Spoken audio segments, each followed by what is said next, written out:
Hello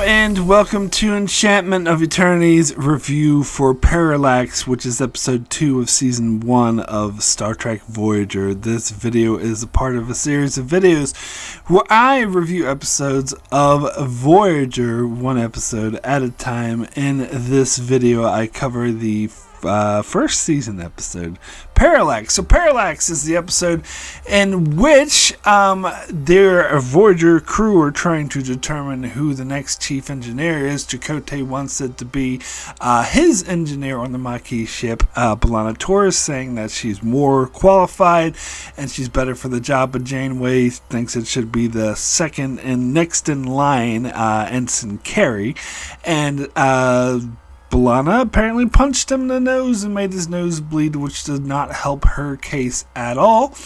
But they come across some anomaly BS nonsense that they end up being trapped in, and so Chakotay turns to B'Elanna and Janeway turns to Carey, and so this kind of conflict creates the conflict between Janeway and Chakotay, and are they going to work together or not? But Janeway gets to know B'Elanna better, and they go off on a shuttlecraft mission to get out of the anomaly bullshit, and they manage to get out, and Janeway has a better appreciation of B'Elanna. They worked well together, and so she gives B'Elanna, despite not being a Starfleet officer, the job of chief engineer, and she goes to Carey and tries to make peace and says that she'll be counting on his support, and he says that he will give nothing less than his best. And so Janeway and Chakotay, their relationship seems to mend as well as they sort of appreciate each other's opinions on this matter. So, so if you're not familiar with my channel, haven't really seen many of my other videos before, you might not. I was like, why is he like doing this shit with his lips? I was going blah, blah, blah. So that's been a running thing on my channel. I do that whenever there's an episode that has some BS B plot about an anomaly. More specifically, if it's an A plot B plot, where the A plot's a character story and the B plot's some BS anomaly. It doesn't always, I usually say anomaly, but it doesn't have to be an anomaly. Sometimes it's like the ship, something weird going on with the ship, or something weird going on with like time and space or whatever. But it's usually an anomaly, and I call it anomaly BS because it's just there to create tension in the episode and has nothing to do with anything. And it's just there so there can be stakes. And I see it as an extremely lazy form of writing. Now, I've gone through this as I've gone through TNG. TNG, even though I really don't like the first 2 seasons, and most people don't because they're not good, but the thing I will say about the first 2 seasons is that at least they didn't do this format. And season 3 was a really good season and also did not do this format. Season 4 is when they started knowing the format. And in season 5, they just went crazy with it. They just did it like, I can't remember what the final count was. I think it was 9 times. Or maybe it was just 7. I don't know. It was like 7, 8, or 9. Around there. It was like 2 out of like 26 episodes. It was too much. And then season 6, I think they didn't really do it in season 6. Maybe once or twice. In season 7, I don't think they did it at all. I think there was a couple episodes that maybe sort of qualified for that, but I didn't think they did.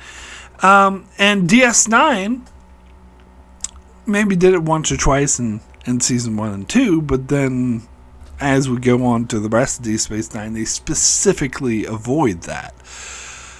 Voyager, on the other hand, it's going to be interesting to see how it compares to TNG, because from what I recall of Voyager, that they rely on this way too much, that they do it even more than TNG did, so I'm going to see if they break season 5's record. But anyway, we get the second episode of the entire show.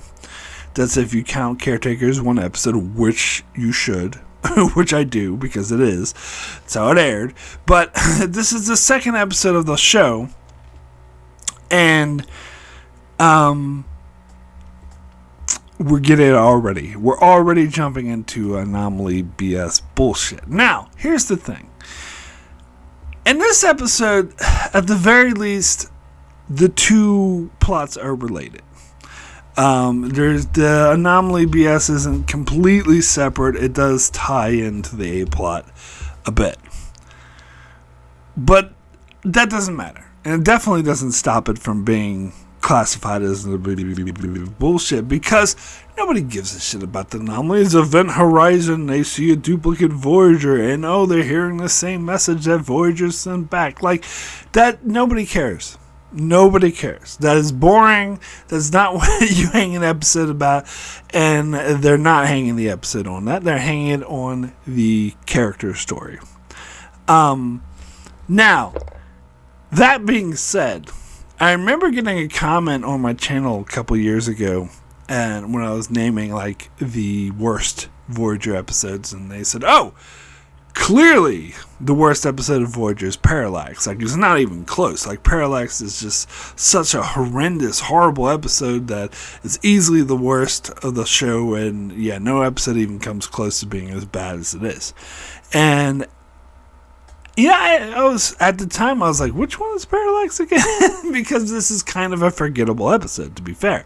But when I watched it again, I was like, what is that person talking about? Like, this episode's not that bad. In fact, it's actually kind of good. Well, at least the A-plot's good.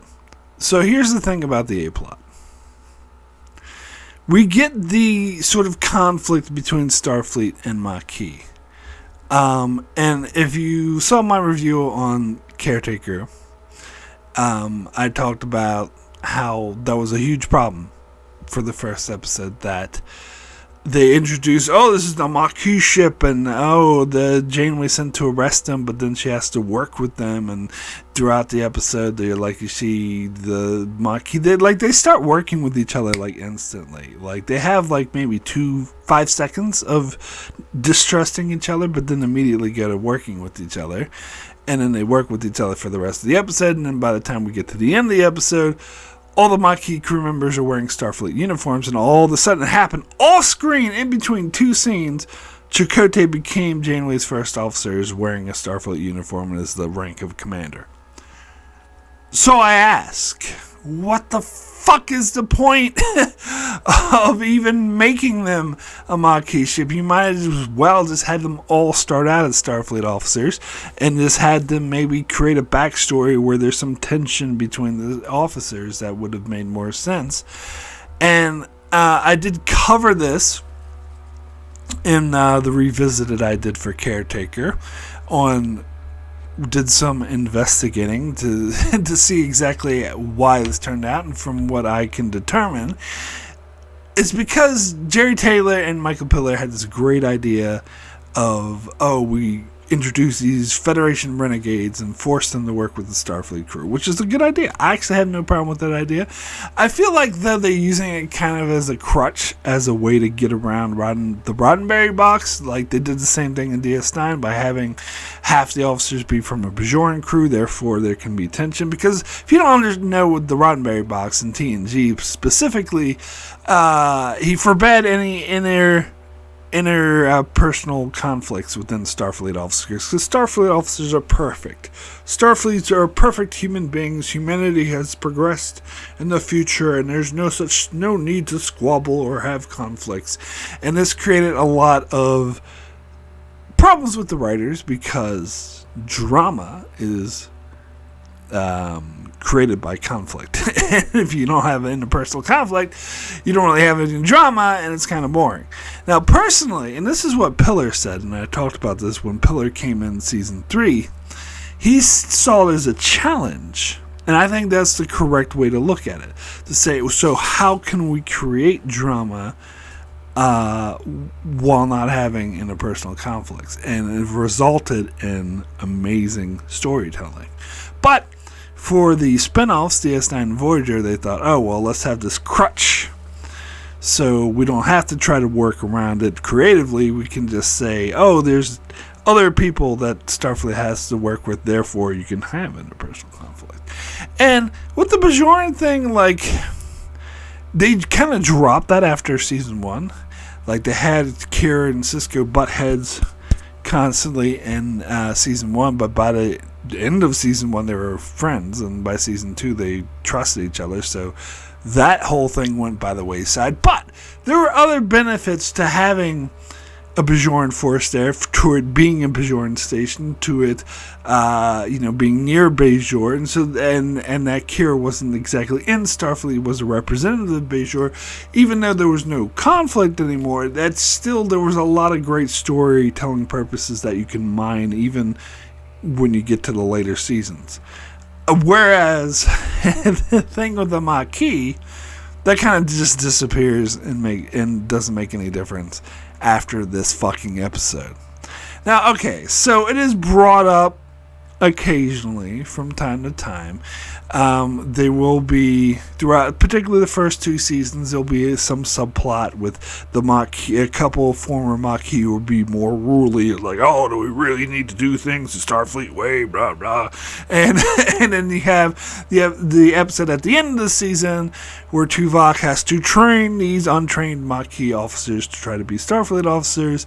And then one of the former Maquis becomes a traitor and starts aiding the Kazon in season 2. And then you have this episode in season 7 that doesn't even need to be there and makes no sense, where this Bajoran guy from the Alpha Quadrant tries to mind control the Maquis crew members to take over Voyager. Just don't even get me started. They were just desperate to try to make it relevant. But overall, it's not necessary. And anyway, so my point is, that was why Piller and Jerry Taylor had this great idea to integrate Federation renegades into a Starfleet crew. Problem is that the studio wasn't on board with that idea, and they kind of curtailed it. They kind of like cut the legs from that idea, but let them do it, but rendered the idea pointless, because the studio said they need to be in Starfleet uniforms by the end of the first episode. So that was a decree by the studio. Oh, we can't be confused on who's on the crew, so we need to make it clear Chakotay's the first officer, and he's in a Starfleet uniform by the end of the fucking episode. In fact, they had to fight the studio to save B'Elanna becoming the chief engineer until this episode, to the second episode, because they were like, no, she needs to be chief engineer by the end of the episode. We need to know who the crew is. We need to do this. And here's my point. This is the point that I make. And by the way, this theme of studio interfering and crushing, curtailing good ideas will be a very common, reoccurring theme throughout the entire series of Voyager, which is why, in my opinion, it is a inferior show compared to TNG and DS9. It had superior potential, or at the very least, it had the potential to be just as good as those 2 shows, but the studios kept cutting its nuts off, kept sabotaging by trying to make it more popular and get more ratings. They actually ended up hurting it more. And because this was technically a UPN, this is now a network show, unlike TNG and DS9 that were not network shows. It had a lot more sort of studio interference, a lot more cooks in the kitchen, a lot more suits doing their spreadsheets and interfering, and you can tell. So here's the point I will make as it pertains to the Maquis.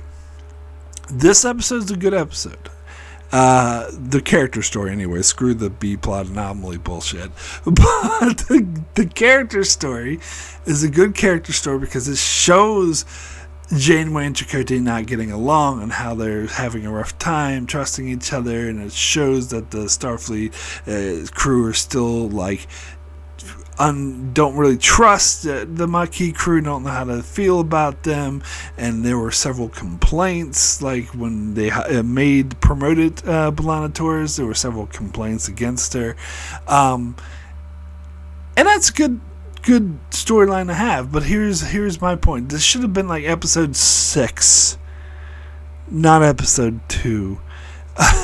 Like the fucking Chakotay and the other Maquis should not have been in Starfleet uniforms by the end of the first episode. I talked about this already, 100%, and even Ronald D. Moore said this in interviews a lot, that this was that ruined the show. Like, it rendered the whole thing pointless, that by the end of the first episode they're in freaking Starfleet uniforms. Like, renders that whole storyline ineffective and pointless. So there should have been a longer drag from Chakotay becoming the first officer. First of all, there should have been a whole episode. Like, the episode 2 should have been, what do we do with this Maquis crew aboard? And then someone has the idea, and maybe Tuvok, or maybe not Tuvok because he's sort of antagonistic towards the Maquis, but someone else brings the idea to maybe Tom Paris or maybe Neelix, or someone brings the idea, or maybe Harry Kim. Someone brings the idea to Janeway, is like, why don't we try to integrate them into the crew? And so Janeway's like, thinks about this, has, talks it over with other crew members, and has dialogue with some of the other Starfleet crew members, and thinks maybe it's a good idea. So then goes to Chakotay, and Chakotay is like, well, I should be your first officer then, because I was the captain of the ship. If you really want my crew, and you want my crew to trust you, we have to work together as a team. And she's like, oh, I don't know about that. Like, I know you're a trained Starfleet officer, but you were considered a criminal by the Federation. To us to, like, give you a uniform and call you a Starfleet officer is like, I don't know. And Chakotay has to fight and convince her that she really wants it to work. Like, does she want the help of her crew? And does she really want them to behave like a Starfleet crew? And so they talk it over, and by the end of the second episode, then you make Chakotay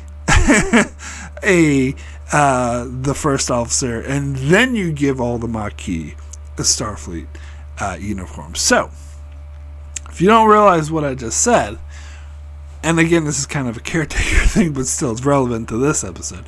In the episode Caretaker, there was the scene where they defeated the Kazon and they destroyed the Caretaker Ray, and the Kazon's like, you made an enemy today. And the next scene after that is Janeway in her ready room with Tom Paris, saying, oh, I want you to be a lieutenant, I want you to be the navigator, and by the way, I made Chakotay my first officer, and the Maquis are going to be part of the crew. So,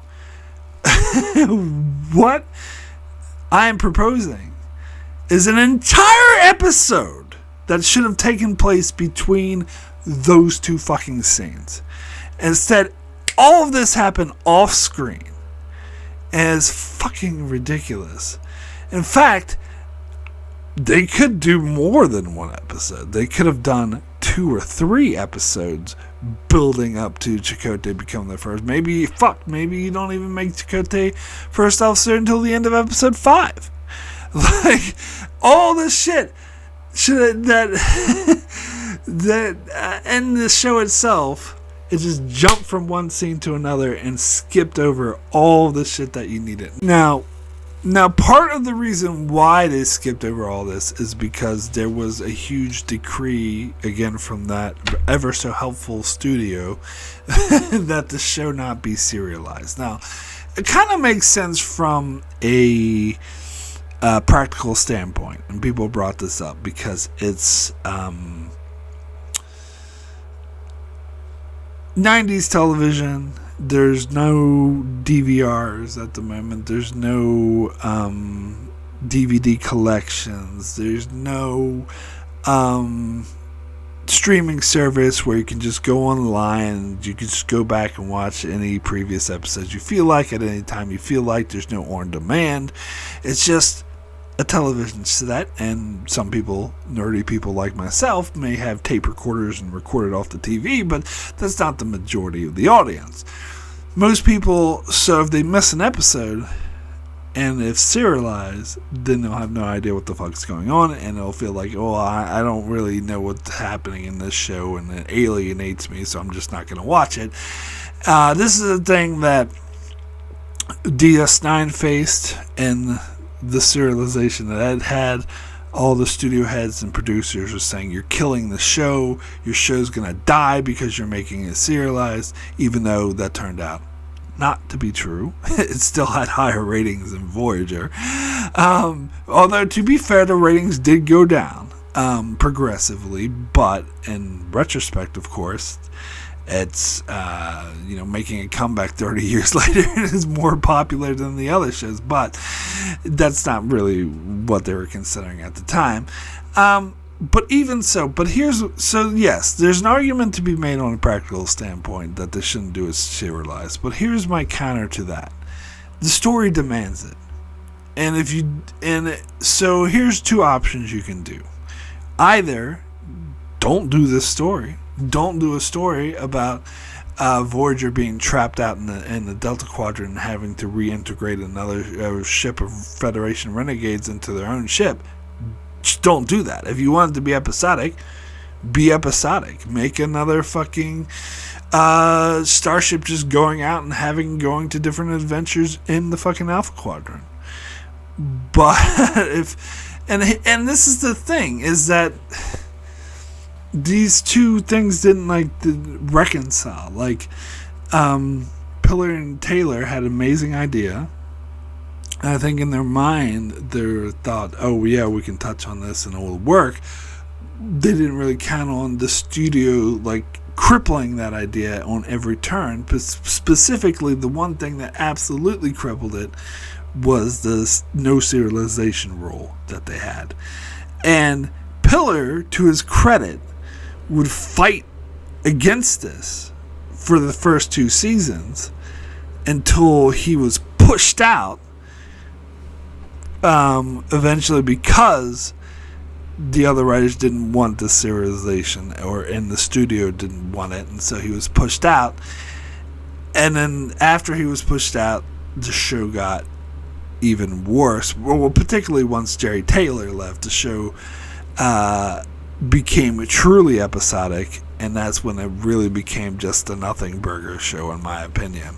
So this is why the first two seasons, other than season 4, which was season 4 is the best season of the show, but this is why, one of the main reasons why I think the first two seasons are the best is in stark contrast to the other Star Trek shows, where the first two seasons, like DS9, TNG, and Enterprise, all the first two seasons were the worst. In the case of TNG and Enterprise, they were absolute shit.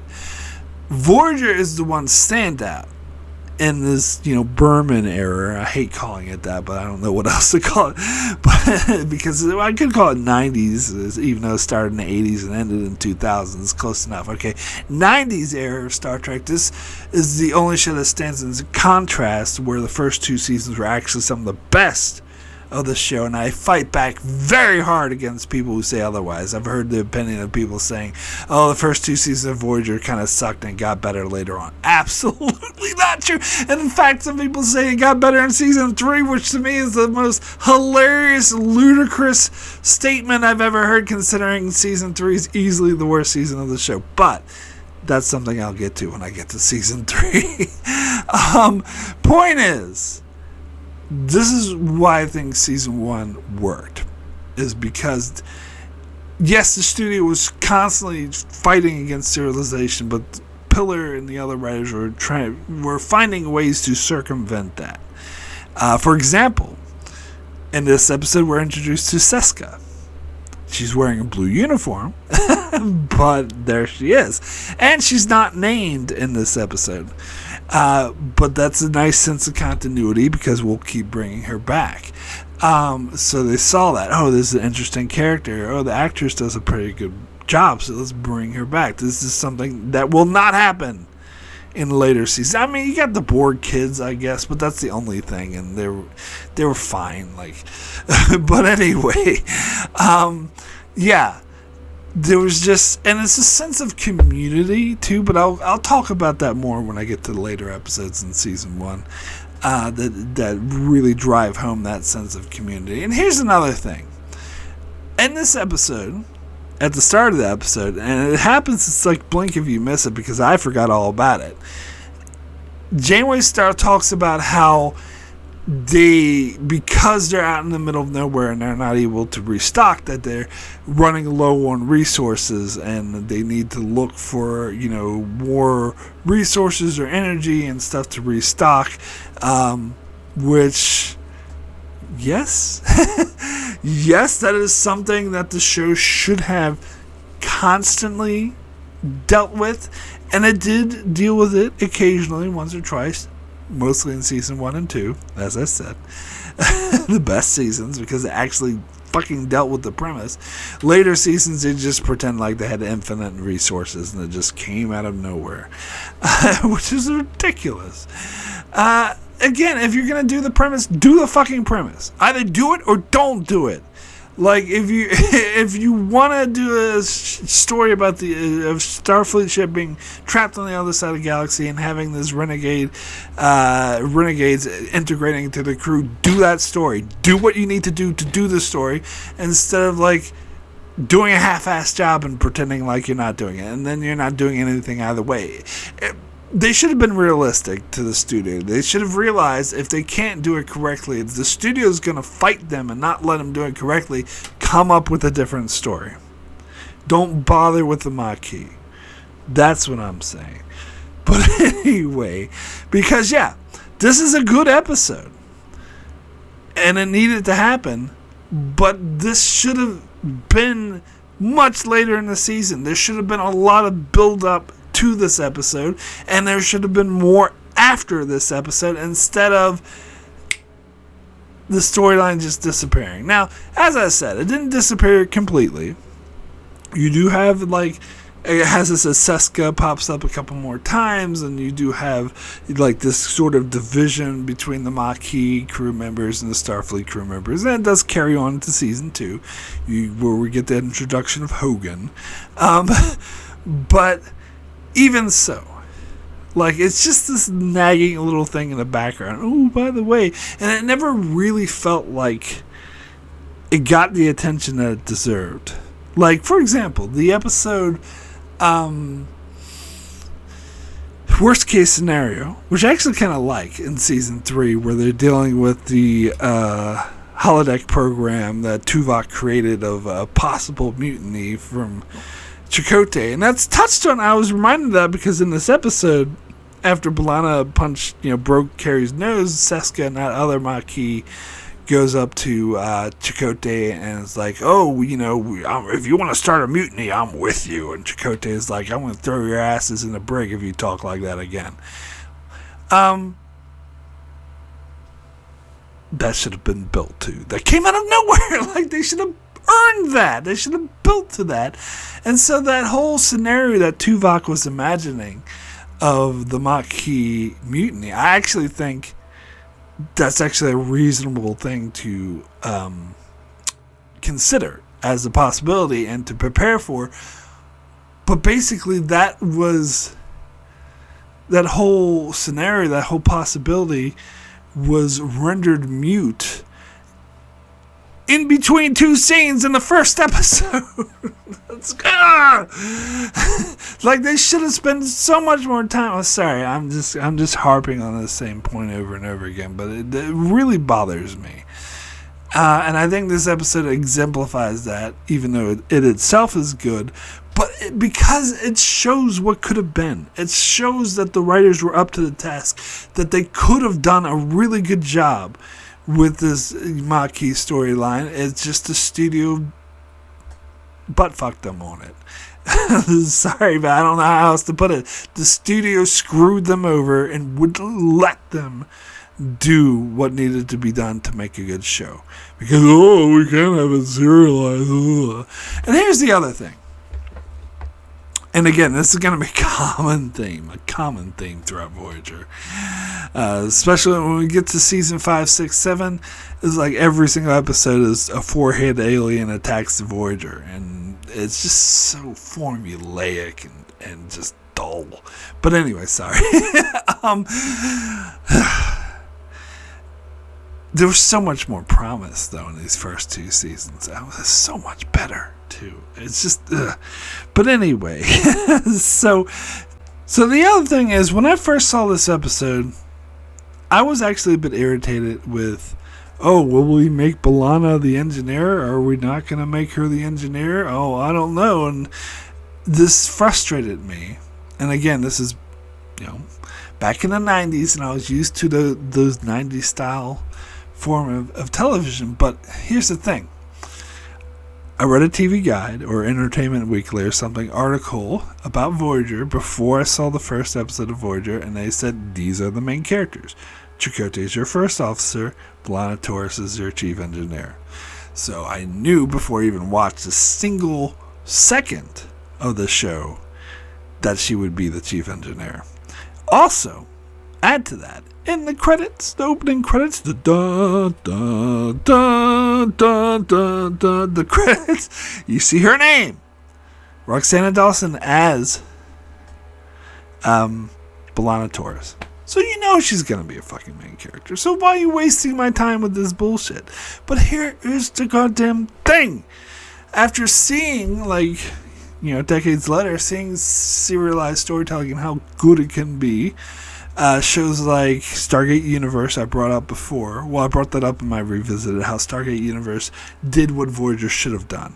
They just organically worked in characters and made them part of the main crew. Kind of like Deep Space Nine did, actually.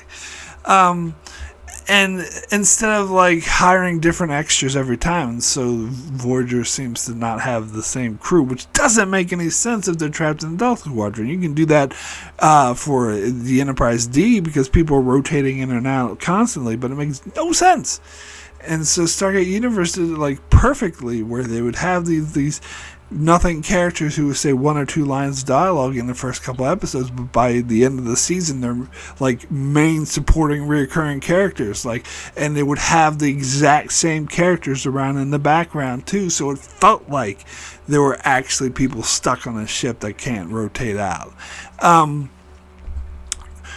Where here, it just doesn't make any fucking sense. Vork just appears out of nowhere in season 3, and Hogan appears out of nowhere in season 2, and then other random ensigns appear out of nowhere in season 6. It's just not done well. And so I think they should have done that. And plus the pilot episode Caretaker was making it obvious that Torres was going to be a main character, and they didn't have Carrie in it. Oh, they had that Rawlings guy who was on the bridge, and he just disappeared after the first episode, never to be seen again. And Carrie should have been mentioned in the first episode. You should have played him up like a main character. You should have not put Roxanne. Maybe there might have been some, union rules about that you had to have her in the main credits, or I don't know if you can get around that. But try to be more sly with her being a main character. Try to make it seem more organic that she's becoming a member of the crew, and that there's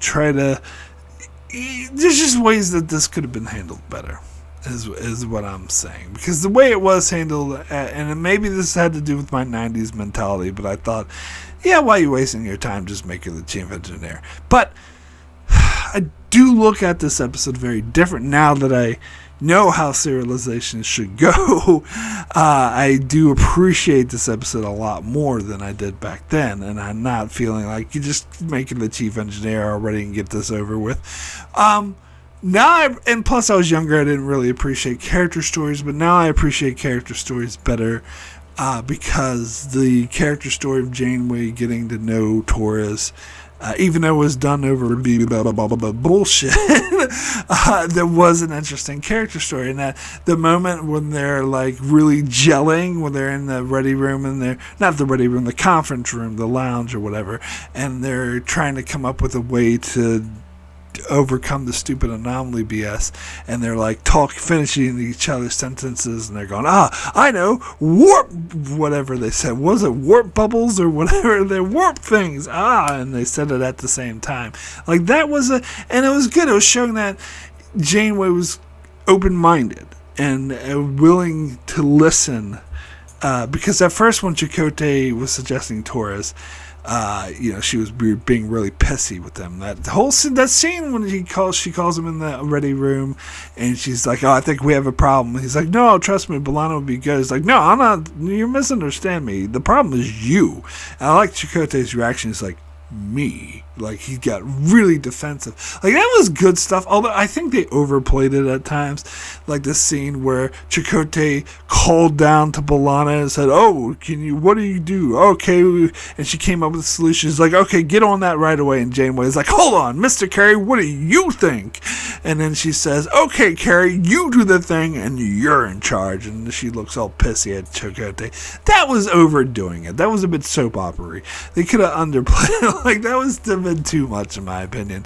But overall, like, I love, and also this scene at the start where Tuvok went to Chakotay is like, this is discipline, we should throw B'Elanna in the brig and blah blah blah, and then after he leaves, to Maquis, Seska and the other Maquis go up and like, we're ready to mutiny, and Chakotay's having to deal with like two extremes. Like, and again, this seems like natural, growing pains and issues was trying to integrate, these renegades into a Starfleet crew, something that they should have spent more episodes dealing with. God, I just come back to that. This was frustrating watching this episode because it's so good that it's showing me what could have been and what wasn't. And this is part of why watching Voyager overall is difficult, because I keep seeing all this potential that was just wasted from studio interference.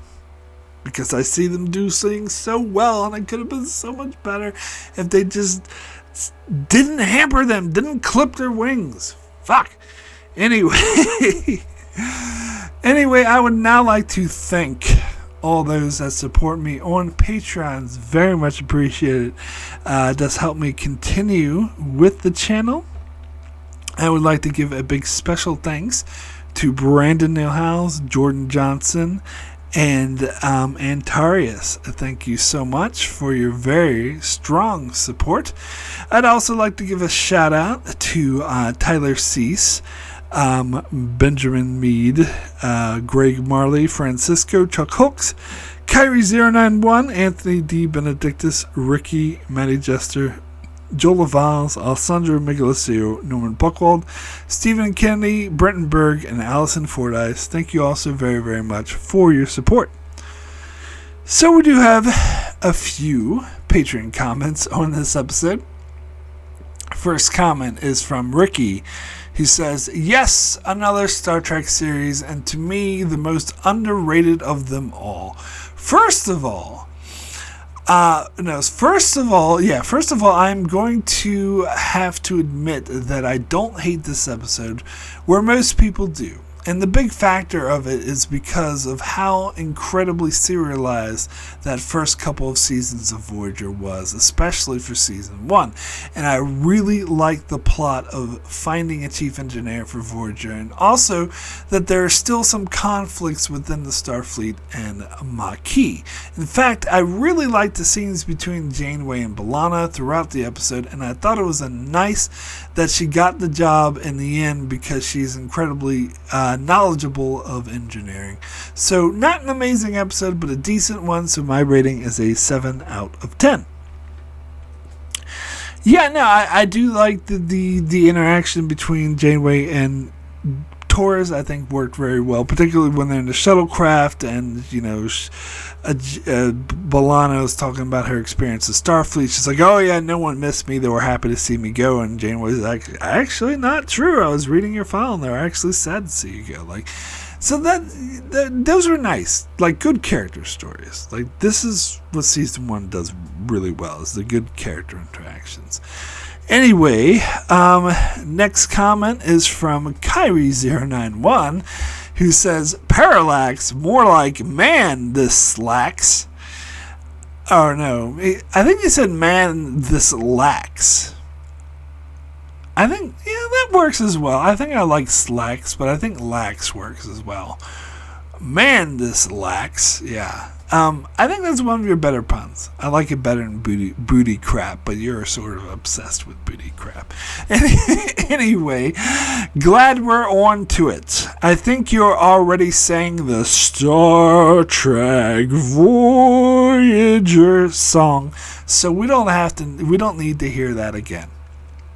Which one is this again? I don't remember, but I feel like Vic Fontaine is in it. That means it's really good, Pally. I missed Deep Space Nine. Let's do that one again. No, Vic Fontaine's not in it because it doesn't suck. Anyway, next comment is from Norman Buckwald, who says, okay, the first of Voyager episodes to comment. Well, not of the two that were used in the polls. I have to admit, this may be one of the best second episodes of the series, and when it premiered at the time was probably the best one. Not that it's a tall threshold. I mean, we're comparing it to the Naked Now and Past prologue. Dawson does an excellent job getting into the character of B'Elanna and how it tells its tale to have Janeway to get to see her true talents as an effective and innovative gifted engineer with much potential is nice. Yeah, of course, all of us who regularly watch Trek clearly saw the twist, and yeah, right away between this and the next episode, temporal shenanigans are used too readily, and yeah, Joe Carey forgave her and was willing to work under her perhaps too easily. And yeah, we won't get back to any tensions of the Maquis again until really learning curve, and maybe then that's it. But I'll give it 7.5 warp particles out of 10. Oh, that's what they said, warp particles. Warp particles. They like said it at the same time. So, I mean, here's the thing with Carrie. I agree that he did kind of forgive her too easily, but I'm kind of glad they did. They did it that way, because it would have been a bit tiresome, I think, and a bit like if they would have dragged out this conflict between her and Carrie. And I kind of like where they went with this in future episodes, too. How eventually sort of... And I think it actually kind of makes sense for Carrie to be like, okay, and to not moan and whine and be like, all right, I see what the captain did. She definitely had, a high opinion of you and saw something in you, so I'm going to go with it. I actually like that, to be honest. If anything, I think they overplayed, like they were just bickering and snickering at each other, and the conference or whatever, the meeting lounge or whatever they had. That was kind of annoying, but anyway. Anyway, next comment is from Antarius, who says, most of the time the second episode of the series, especially in Star Trek, is mediocre at best, but this episode is really good. Yes, it is typical space anomaly we saw multiple times in TNG, but the storyline is so blended that it doesn't feel like the standard A and B plot scheme of TNG Season 5. In this episode, the conflict between Starfleet and Maquis crew is very prominent, but all too soon that's almost completely forgotten afterwards. Storyline about the shrinking of the Doctor was quite silly, but okay. Next week on Voyager, Harry Kim is getting depressed because one crew members who punched another crew members are who are ex-convicts are promoted, but he remains an ensign through his record. Though his record is flawless, my rating is an 8 out of 10. Well, here's the thing. Harry Kim, at this point in stage, fresh from the academy. I mean, he should be happy to be a senior officer. So, him being an ensign here makes sense. Him being an ensign in Season 7 does not make any fucking sense whatsoever. I don't care what people say. Oh, there are limited positions. They're trapped in the Delta Quadrant. I don't know. But anyway, you bring up the shrinking doctor. I forgot to mention that. This storyline is stupid. It's just, I don't know. I really didn't like it. I really didn't think it was funny. And here's the thing. Everyone's being so fucking rude to the Doctor to an absurd degree that like doesn't make any sense. Like the crew in TNG treated like holograms, random holograms on the holodeck better than they treat the Doctor. Like, and I know they don't specifically say the Doctor's sentient yet, but he functionally is. And the way they just like, for example, there's a scene where the Doctor calls Janeway's ready room. She's talking to him on the screen, and something happens on the bridge, and she just leaves without ending the call, without saying, "I'm sorry, Doctor, excuse me, I have to take this," or "We'll catch up later, Doctor," or "Keep me informed," or even turning off the fucking screen. She just walks out, and he's like, okay. And I feel like, I know this is a thing because it's, again, it's a storyline that they will address soon. How the people on the ship treat the Doctor like a piece of technology and don't show him the proper respect, and also how they just totally disregarded the fact that his program is shrinking. And in fact, when B'Elanna brought it up, Carrie is like, "Well, I don't see how this is a priority." Yeah, well, he's your only fucking Doctor. If someone gets injured and he's too fucking small to heal them, then that's a fucking problem. It should be a priority. The way they just dismissed it and laughed at it, the way Paris was, "Oh, you're shrinking." No, you idiots. You can fucking die if something happens to you and the Doctor's too small to fucking heal you. God, fucking more. Like, this irritates me. And yeah, I know what they're trying to do with the crew treating him like a piece of technology, but they overdo it to an absurd degree, which I do not buy that Starfleet officers would behave this way. I'm just saying. Anyway, next comment is from Stephen Kennedy, who says, "This episode proves what potential Voyager had with the Maquis Starfleet storyline. I'm not 100% as it's almost 7 years since I've seen Voyager. Was the Maquis/Starfleet storyline really pushed into the background apart from the last episode of season 1, and then the storyline was moved to Deep Space Nine? This is the main reason it gets last place out of the 5 TV shows. TOS beats it because of the movies.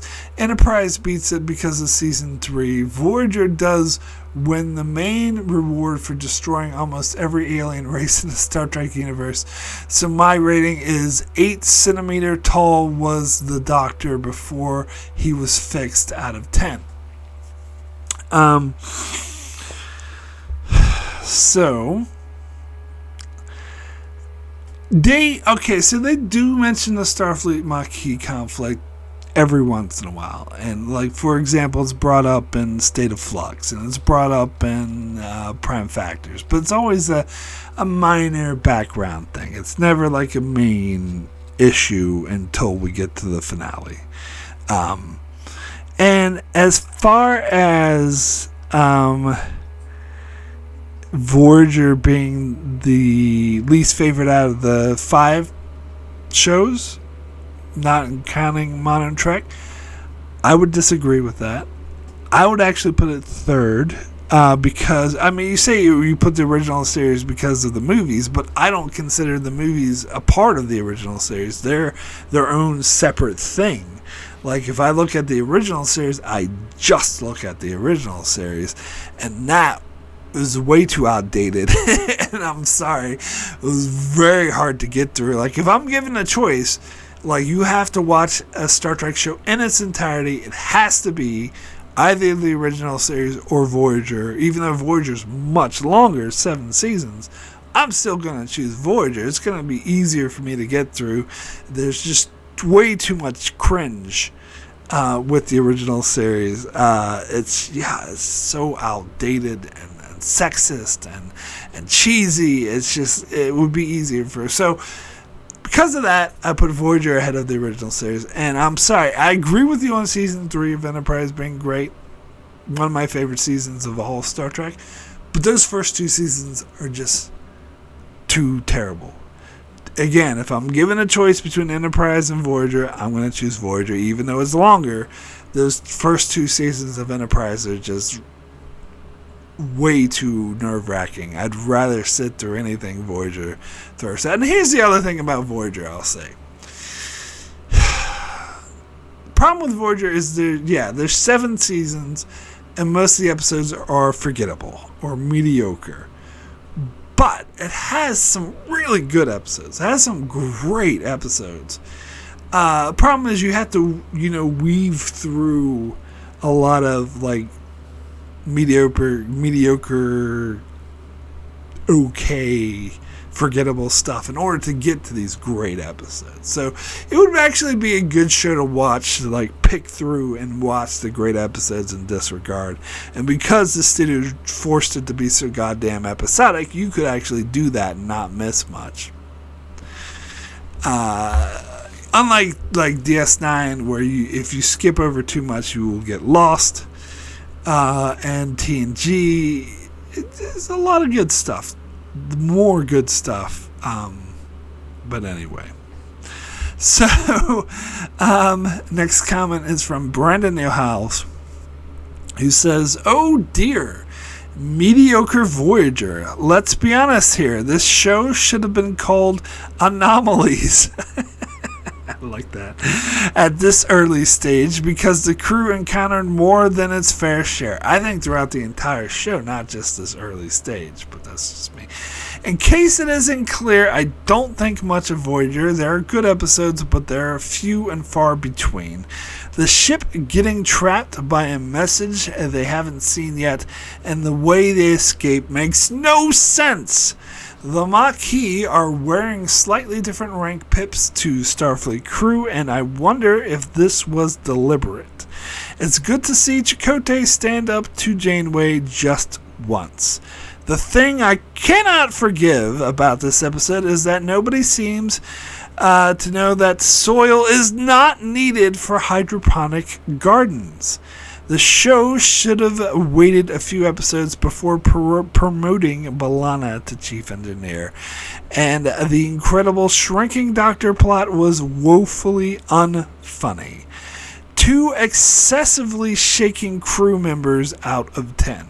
Okay, so there's a story about the excessive shaking, which I didn't notice in this episode, but I watched another review that was pointing out that, they're really going overboard with the shaking. Well, Delta Flyers explained it. The podcast with Tom and Harry, and they were explaining that in the pilot episode Caretaker, they were not shaking. In fact, they were noticed. Again, I didn't notice. I never noticed. I don't pay much attention to the shaking, I guess. But apparently in Caretaker, and they were pointing this out when they were doing the podcast for Caretaker, they weren't shaking at all, and they were sucking, or they were doing it horribly, and they weren't shaking at the right times, and they were underplaying it. And so the director of this episode, Kim Friedman, wrote before they filmed this episode, sent out like a package to all of the main cast members of Voyager, and it's told them that this, it's just like, you guys, I saw the pilot, you guys did a great job, good acting, you're working together, coming as a crew, but there's one sort of thing that you're sort of lacking at, and that is shaking. You guys are terrible at doing the shaking, and she was like giving instructions on how exactly they should do the shaking. And she said that she had directed several episodes of Deep Space Nine, so she said, I encourage you to approach any of the actors in Deep Space Nine if you have any questions about doing shaking properly, because they're really good at it and they can show you how to do the shaking well. And I encourage you to go in the mirror and practice your shaking. And so apparently, and again, I didn't notice this, but apparently they overcompensated in this episode, that because she put such an emphasis on the shaking, and that's why they went overboard with it, apparently. But I didn't even notice it. I just don't notice stuff like this. Now let's see. As far as the whole show should be called Anomalies. I totally get that. And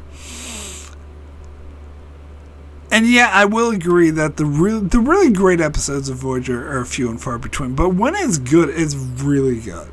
I will say that. So I don't know. I still would put it above TOS or Enterprise, but that's just me. And yes, I absolutely think it's deliberate that the Maquis rank pips are different. I think that was totally intentional. That was the way of showing that they're different, that they don't have like a true rank, that they're not really part of Starfleet. As far as the hydroponic garden, I know nothing about that, so that's news to me. I was like, I'll take your word for that one. Yes. Anyway, thank you, patrons, so much for your comments. So, my rating for Parallax out of 10 is going to be a 7. Very good. Now, as I was doing this review, I was going back and forth in my head whether or not I should give this episode a 7 or an 8. And I wasn't sure. And I almost went with the 8. I was like, yes, I'll do an 8. Because, yeah, the Anomaly story is boring and bullshit. And it's silly. And I don't care about it. But the character story is really good. And this is what we should have gotten more of. We needed more of this, not less of it, of the conflict. And, yeah, it could have been done better. Sometimes they overdid it. Yeah, the character interaction between Janeway and B'Elanna worked. So I was like, I'll give it an 8. Then I was reminded about the storyline with the doctor, with the shrinking doctor, and how everyone treated him like shit. I'm like, oh, no, sorry, that knocks it down to a 7, because that storyline was dumb, too. So, the Anomaly and the doctor thing, they sort of knocked this down to a 7. But it's still good episodes. It's a watchable episodes. It's one of those decent episodes of Voyager. But yeah, season 1 and 2, particularly season 1, will have a lot of these good character stories that you lose in later seasons in favor of forehead aliens attacking the ship every week. But it'll be a while before I get to that. Anyway, so that is it for my review of Parallax. If you enjoyed this video, you might consider supporting the channel. You can support me on Patreon by going into the description. That's the word I'm looking for. The description below, there's a link, takes you to my Patreon page. I have different rewards, such as I do a series of videos exclusive to Patreon supporters where I will revisit reviews that I've already done, and many other rewards as well. However, Patreon's too much of an ask or not your thing. You also can support the channel by leaving a like, subscribing, leaving a comment. All that stuff is also really appreciated and does help me out a lot as well. So, let's see what's coming up next on the old channel here. Thursday will be my review for Life Support, getting back to DS9. Saturday, I'll be back to Voyager with Time and Again. And Monday, DS9 again with Heart of Stone. And then on Wednesday, I'll be doing a Patreon requested video doing the TNG Q episodes, ranking the TNG Q episodes. So that's what's coming up on my channel. Be sure to check it out as I continue to cover Voyager and Deep Space Nine, and doing many other Star Trek videos and many other videos on other shows as well. So be sure to subscribe so you can keep up with all of that. And thanks a lot for watching.